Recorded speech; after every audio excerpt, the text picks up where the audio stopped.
नमस्कार, माझं नाव धीरज चोपडेकर. मी इथे MTDC बोट क्लब नाशिकचा मॅनेजर आहे.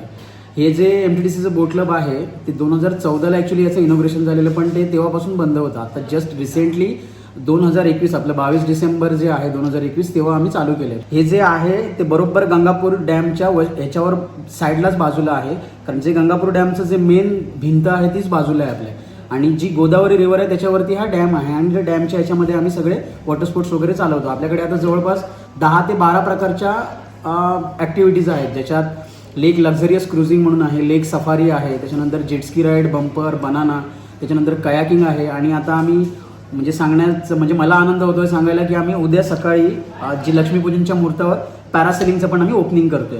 म्हणजे आता नाशिककरांसाठी ती एक महत्त्वाची बातमी आहे की आता त्यांना जे याच्या अगोदर थायलंड म्हणा, अंदमान म्हणा, गोवा म्हणा किंवा तारकर्ली म्हणा किंवा अलिबाग म्हणा, तिकडे जाऊन जे पॅरासेलिंग करायला किंवा वॉटर स्पोर्ट्स करायला जायचं लागायचं, ते आता इथे येऊन ते करू शकतात नाशिककर.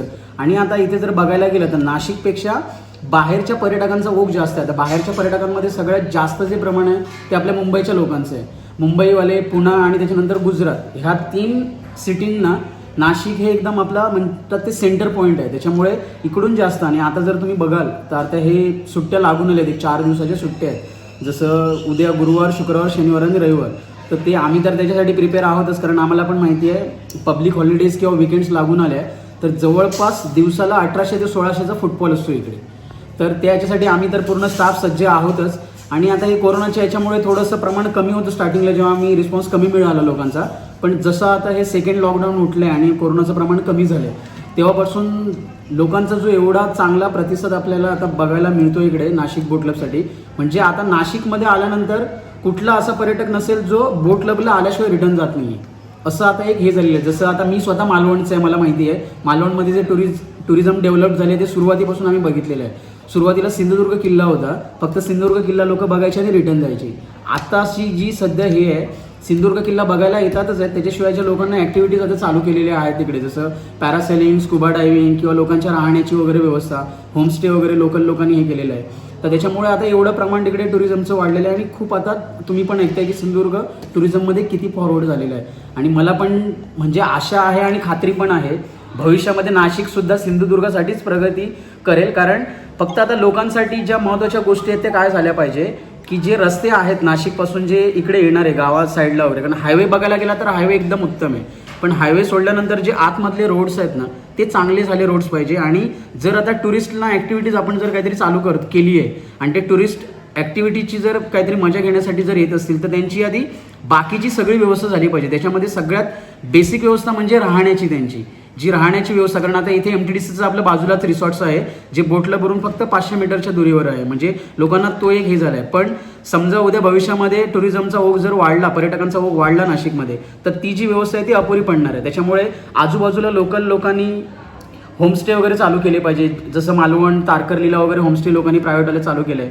आणि ते करण्यासाठी शासनाने त्यांना मदत केली पाहिजे की जे त्यांना आर्थिक सहाय्य पाहिजे असेल तर ते त्यांना हे केलं पाहिजे. म्हणजे एकमेकांच्या याच्यावर टुरिझम हे पुढे जाईल. नाशिकचं नाव आपल्या महाराष्ट्राच्या नकाशामध्ये जसं बाकीच्या राज्य आपल्या पुढे आहेत भारतामध्ये, तसं नाशिकसुद्धा आपला जिल्हा त्याच धर्तीवर पुढे येईल वरती. आता जेव्हा आपण बोट क्लब चालू केला तेव्हा आपला पूर्ण तारकर्लीचा MTDC स्कुबा डायव्हिंग सेंटरचा स्टाफ इकडे आणलेला, पण जेव्हा जसं आम्ही लोकांसाठी ओपन केला तेव्हा आम्हाला तो स्टाफ कमी पडायला लागला.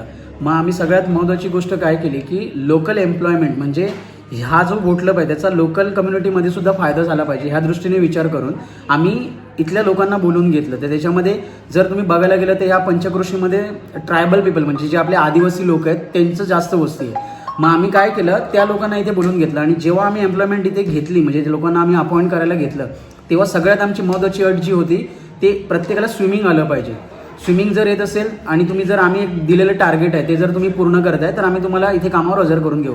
तर तेव्हा आम्ही त्यांचं ना शिक्षण बघितलं, ना तो कुठच्या कम्युनिटीचा आहे, कुठल्या कास्टचा आहे, याचा कुठलाही विचार केलेला नाही आहे. आणि आज जर तुम्ही बघाल तर बोट क्लबमध्ये जवळपास 35 लोकांचा स्टाफ आहे, त्याच्यामध्ये 30 जी लोकं आहेत ती आपल्या पूर्ण आजूबाजूच्या गावातली लोकं आहेत आणि ती सर्व आदिवासी मुलं आहेत. आणि आज ती एवढी फॉरवर्ड झालेली आहे, म्हणजे तीच स्वतः मुलं सांगतात की सर आम्ही याच्या अगोदर 200 रुपये 150 रुपये ह्या रोजंदारीवर काम करायचो आणि आम्हाला तो रिस्पेक्ट पण नव्हता, पण आज आम्ही ह्या फॅसिलिटीमध्ये आल्यामुळे आमचा एक जो गावातला रिस्पेक्ट आहे तो वाढलेला आहे. आम्हाला पण आनंद होतोय की आम्ही अशा फॅसिलिटीमध्ये काम करतोय आणि नवनवीन गोष्टी आम्हाला शिकायला मिळतात. MTDCने सुद्धा त्यांना 2 2 प्रकारचे आम्ही आता त्यांना ट्रेनिंग्स दिलेत. एक तर आम्ही बोट चालवायचे, त्यांना बोट वगैरे हा प्रकार सुद्धा माहिती नव्हता, कारण हे समुद्र नाही आहे, समुद्रात बोटीज वगैरे असतात. त्याच्यामुळे MTDCने आता जवळ 10 ते 15 लोकांचं 15,000 रुपये खर्च करून त्यांना बोट चालवण्याचं प्रशिक्षण दिलं आहे आणि त्यांचा उपयोग आता त्यांना होतो आहे. सगळी मुलं स्वतःहून आता ते आमच्या ज्या बोट्स वगैरे आहेत ते चालवतात. त्याशिवाय तुम्ही कॅफेमध्ये बघितलं असेल आमच्याकडे जे आम्ही मॅगडीमध्ये वगैरे जे पदार्थ भेटतात, जसं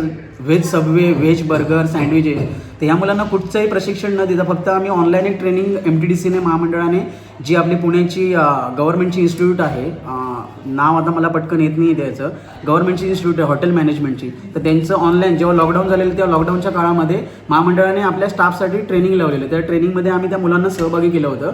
आणि आज जर तुम्ही बघाल तर ती जी क्वालिटी आहे फूडची, लोकांच्या पण कमेंट्स आहेत आम्हाला की तुम्ही मॅगडी आणि जे आपले पिझ्झा वगैरे त्यांच्याशी तुमची जुळती आहे आणि तुम्ही जे तुमचे रेट्स वगैरे आहेत ते पण बऱ्यापैकी कम्पेअर जर केले तर मॅगडी आणि पिझ्झाचे रेट हाय आहेत आणि तुमचे कमी आहेत. एवढं चांगला आम्हाला रिस्पॉन्स यांचा मिळतो आणि मुलं पण एकदम खुश आहेत. आणि आमचा पण प्रयत्न चालू आहे की त्या मुलांना कसं पुढे नेता येईल, कारण आम्हाला पण दाखवून द्यायचं आहे फक्त डिग्री घेतल्यामुळेच मोठे पगार भेटतात असं नाही आहे. तुमच्याकडे जर एखादी स्किल असेल तर त्या स्किलच्या माध्यमातून सुद्धा तुम्ही पुढे जाऊ शकता आणि ती मुलं प्रूव्ह करून दाखवतात स्वतःला. थँक्यू.